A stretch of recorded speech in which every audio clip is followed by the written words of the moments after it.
welcome into the Raiders Report. I am your stand-in host for the last time, Jeremy Chuggs. Mitch just got back from his bachelor party, so if you loved me, sorry. If you hated me, well, you have tomorrow where Mitch is back. So either way, it's all good for all you out there. Today, we are breaking down some early camp standouts from Raiders training camp, looking at some of their top guys who have really performed well. One name, you might have heard of him. His name's Maxx Crosby. He's been doing pretty well. But we're going to break down Luke Getsy's press conference that he had today as well. Some interesting notes. I gave it a listen through. I watched it live, and then I rewatched it to just kind of like absorb everything that went on. I have 10 notes from that press conference that I think is very important for the Raiders offense and Raiders team moving forward. But first off, Maxx Crosby had himself a day, and do we expect anything else from the Condor? I mean, he was wrecking shop all day today. He was going up against Thayer Munford, and multiple reports of him saying,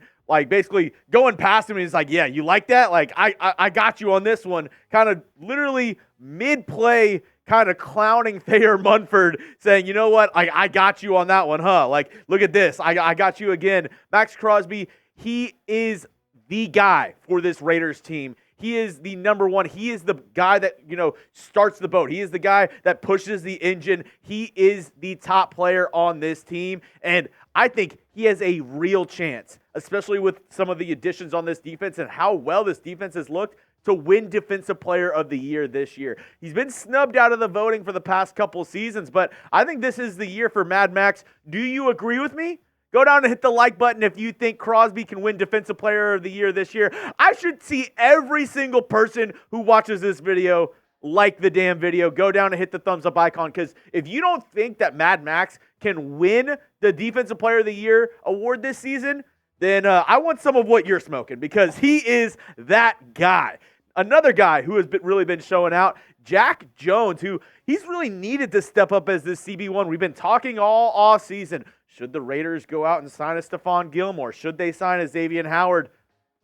I don't know if they necessarily need to anymore, especially with the emergence of Jack Jones, year 2 with the Las Vegas Raiders. Obviously, a former player of Antonio Pierce, throughout high school, college, now teaming up with AP in the NFL, and he has looked great. Another guy in the secondary that had a great day today, Nate Hobbs. He was all over the field. He looked fantastic in 7-on-7, 11-on-11 drills. He was everywhere for this Raiders secondary. And now, as I look at this depth chart, Jacorian Bennett has been getting a lot of praise as well. DeCamerion Richardson coming along a little bit as a rookie. I don't even know if the Raiders need to make any moves in the secondary, because this unit so far, these 3 guys have really stepped up and looked really good throughout training camp. So I ask you this. Do the Raiders even need to sign a cornerback? I know we've been talking a lot about free agents, possible trades for corners, adding to the secondary. I don't think the secondary is where this team needs to add anymore. I think this defense is looking really good, in my opinion. What do you think? Go down in the comment section and let me know. Do the Raiders need to sign a cornerback or maybe trade for one? Let me know yes or no.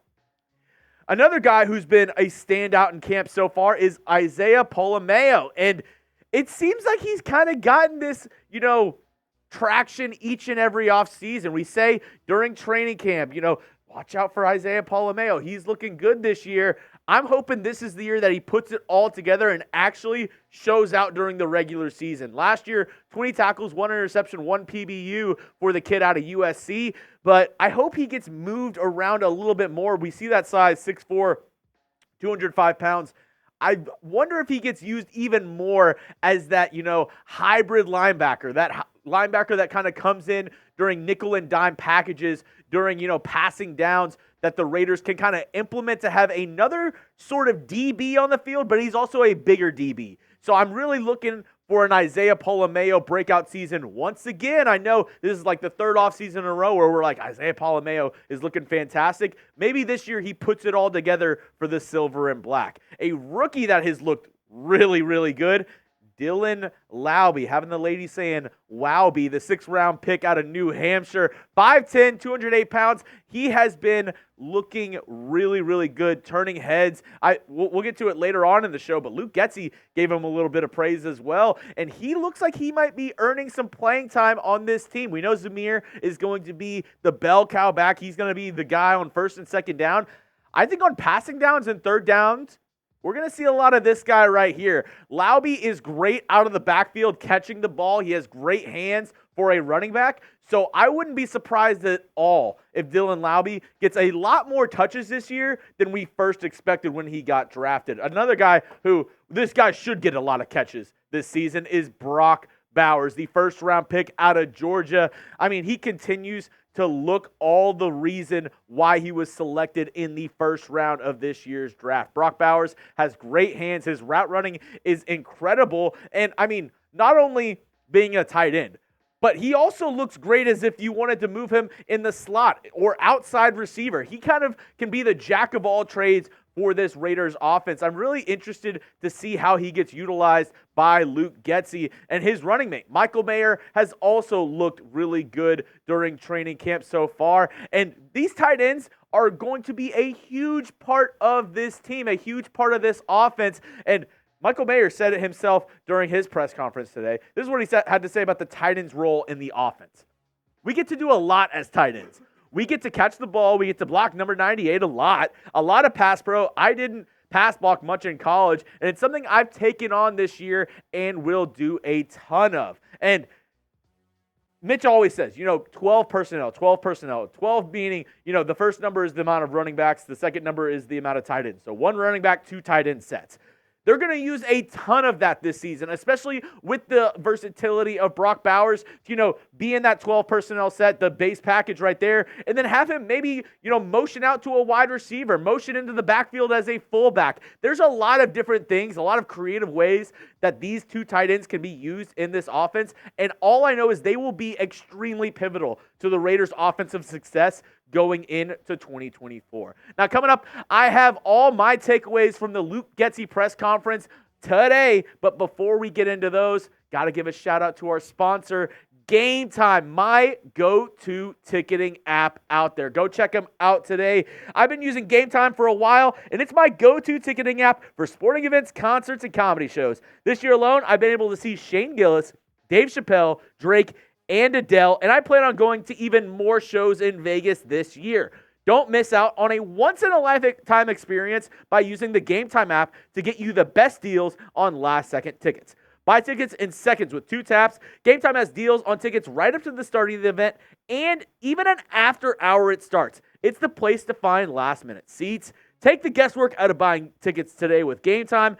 Download the Game Time app, create an account, and use code CHATSPORTS for $20 off your first purchase. Terms apply. Again, create an account and redeem code CHATSPORTS for $20 off your first purchase. Download the Game Time app today. Last minute tickets, lowest prices guaranteed. And I'm telling you, this is the game changer when you go to Vegas. There's so many shows, there's so much stuff going on in Las Vegas, and you will miss out if you don't have the Game Time app. Don't get it off some sketchy vendor on the side of the road whenever you're walking down the strip. Go on Game Time and get verified tickets today to all the shows in Las Vegas. Promise me, you won't regret it. Now, here are some of my takeaways from the Luke Getsy press conference today. He started off saying, both quarterbacks did outstanding this offseason. They came in really ready to go, which, yes. Well, what did you expect him to say? He's the offensive coordinator. Of course, he's going to say, both these guys are fantastic. They're shitting rainbows out there. You should see it. They look fantastic. They're doing outstanding. But of course, it's Luke Getsy. So what do you expect? That's what he's going to say. He's going to defend his guys and say that about the quarterbacks, even though the defense has been really dominant so far in training camp. And he said this multiple times during his press conference. And he said, obviously, stick around tomorrow. We'll be live. Mitchell Wren's back on the program. We're going live at 4 Eastern time. First day of pads tomorrow. First practice with pads. And he said that's going to reveal a lot for this offense. They want to be physical. They want to have a physical brand of offense. And obviously it's harder to do that without the pads on. So maybe something will change when the pads come on. These guys actually start to get, be able to hit each other. But But I do wonder, this defensive line for the Raiders, is that going to make it that much, easier for them to really use their power, use their force to get into the backfield and disrupt these quarterbacks? Speaking of the offensive line, he talked a little bit about Cody Whitehair and how he's been a leader so far, kind of bringing these young guys along, being a guy there for the veterans as well, really helping implement this offense. And it made me think, where does Jackson Powers-Johnson fit in now? He talked about, Jackson, he's got it all up here, but he really needs to get the mental reps. And he talked about, when you're playing offensive line, there's a lot of combo blocks, which means if you're in the guard, you're either helping the center and you're both blocking the defensive tackle up into the linebacker, or you're doing the same thing with the offensive tackle right next to you. And it's really a lot of, we talked a lot about, quarterbacks finding receivers and tight ends and getting their timing right. There's a lot of timing that goes into those combo blocks. So if Jackson Powers-Johnson isn't doing those reps, he's not ready to go next to Andre James, next to Colton Miller, that might affect him for the beginning of the season. And Luke Getsy, I feel like he kind of hinted that, Cody Whitehair might have to start for this team if Jackson Powers-Johnson doesn't get the reps necessary to kind of get acclimated to this offense. So do we see a Cody Whitehair starting in place of JPJ? Let me know what you think. Who starts at left guard to start this season? Do you think it's Jackson Powers-Johnson, or do you think it's Cody Whitehair? If he doesn't come back before the second preseason game, if he's not playing in these 3 preseason games, I would not be surprised if Cody Whitehair gets the nod to at least start the season and they work JPJ in, because they really want the continuity along the offensive line. And Jackson Powers-Johnson, obviously, there's a reason why he got selected so high. He's an incredible interior offensive lineman. But Cody Whitehair knows the offense. He has familiarity with Luke Getsy. He's a veteran in this league. I could see him possibly finding his way onto the field, at least to start the season for the Silver and Black. Next, he talked about the evolution of Davante Adams. And I thought, going back, I think he was a lot different in Green Bay. I remember, Davante Adams, he was a great receiver for the Packers, but I never remembered him being, as outspoken, being a team leader, because he was a little bit behind the shadow of Aaron Rodgers there in Green Bay. But he talked about the evolution of him then to him now, how he's always been a guy who kind of leads more with actions than with words. But now with this Raiders team, he's having to kind of lead with words a little bit more, because a lot of guys are looking up to him. He's the best player on this offense. So, of course, he is the person that everybody looks up to. Just like Maxx Crosby with the defense, Davante Adams is like that with the offense. So he talked about kind of the evolution of Davante and how he's grown to being more and more of a leader from his time in Green Bay to now with the Las Vegas Raiders. And then he talked about that defense. He talked about the Raiders defense. I mean, he didn't say they were dominating, but I'll say that the Raiders defense has dominated so far during training camp, and it's just making them better. Like I said at the top of the show, Thayer Munford got worked multiple times by Maxx Crosby, but he's going up against the best defensive edge rusher in the league right now, or at least top 3, top 5. I don't think he's top 5. I would say he's top 3, but Maxx Crosby is giving him a lot more than he can handle right now, but that should help him a lot more whenever he goes up against other competition. When he goes up against other teams and other edge rushers in this league, he'll be like, I've already gone up against the best. What is going up against these guys? It's a step down. So all that really should help Thayer Munford progress and get better each and every day. The one thing I do have to say is, I wonder if it's a little bit harder for, Luke Getsy to evaluate some of these guys, especially the quarterback position, because this defense has looked so good so far. He also talked about, Davante's guy on the other side, Jakobi Meyers. He called him the ultimate pro, which, I feel like we knew this. Jakobi Meyers has come in, has been nothing but great so far with this Raiders team. A solid, consistent player on the outside opposite of Davante Adams. He's not flashy. He's not going to, have the flashy plays, but he's a guy who is shorthanded when you need a first down. Whenever Davante is getting doubled, you have another guy on the outside who can win some one-on-ones and make some really big plays for you. I go back to that first game last year against the Denver Broncos. He had an outstanding catch in the end zone for that touchdown. He is a good player, and getting that praise from Luke Getsy just shows even more that he's going to be a big part of this offense for this season. And 12 personnel, it's going to be Davante and it's going to be Jakobi for a lot of snaps this season for the Silver and Black. He also talked about Gardner and AOC They are learning quick. They're the two guys in the huddle, in the training room, whenever they're in team meetings that, they're kind of going back and forth, trying to be the first person to answer, trying to be the one who gets it right every time whenever they're breaking down film, which is what you want. I mean, they're in a quarterback battle right now. They're fighting for this starting spot for this Raiders team. So I wouldn't expect anything less from these two quarterbacks, but did not, kind of give a direction either way of where he's leaning. Getsy said, they're both doing great. They're both outstanding. They both look amazing so far. So no really indication on whether he's going to kind of lean more Gardner Minshew or more Aidan O'Connell. They are continuing to go back and forth with the QB1 reps. So it's really going to come down to these preseason games and, training camp practices. And I feel like a lot of Davante Adams as well to pick who's the starting quarterback for the Silver and Black this season. The tight end group, we talked about it earlier. He said they're special and they're in control of the offense, which I thought was really interesting because a lot of teams, the quarterback is the one who's, pointing out the mic, making sure things are right. He said, Brock Bowers, Michael Mayer, they're lining up and they're making sure the wide receiver's on or off. They're making sure everybody's set. They're making sure everything's good before their motions, because whenever you think of the 12 personnel offense that Luke Getsy wants to implement and the amount that these two tight ends are going to be moving around, a lot of the motion is going to be predicated off those two guys. So they need to be making sure everyone is set, making sure everybody is ready to go before the play, before they start moving around, so you don't get an illegal formation, so you don't get a false start on plays and send you backwards on offense. These guys are going to be very, very pivotal in this offense in more ways than one. Like I said, in pre-snap, even if they're not involved in the play, I guarantee you on a ton of Raiders plays this year, you're going to either see Brock Bowers or Michael Mayer doing a lot of pre-snap motion.